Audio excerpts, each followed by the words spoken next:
Este vídeo grabado cun móvil no momento da agresión foi clave á hora de poder identificar o presunto agresor de Juan Manuel González.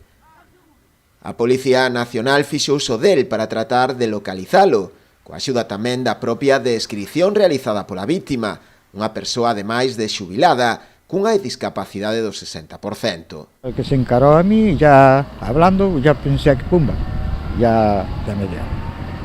Ya me dio, y después otra, y después quise defenderme, pero nada, ya no veía nada, no oía ni nada.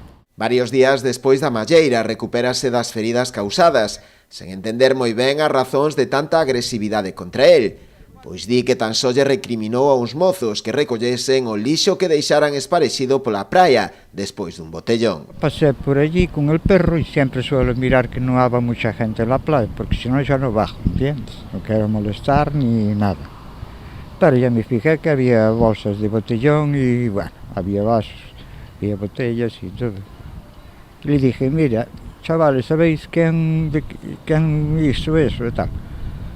Y ya me saltó una chica. ¿Tú quién eres para decirnos a nosotros nada? No, mira, ya te estoy diciendo que eso está mal hecho. Ya se pusieron como locos. Bueno, ya los dejé, me fui para abajo.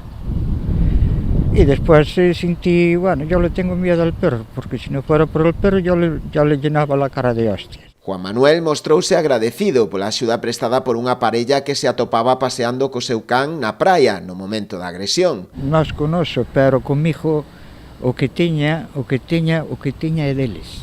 O que tiña a axuda que lle poda prestar algún día, se é que necesito. Quero que o sepan que conten comigo. Tamén agradece a labor da Policía Nacional, que se personou rapidamente no lugar para prestarlle auxilio e tramitar a correspondente denuncia.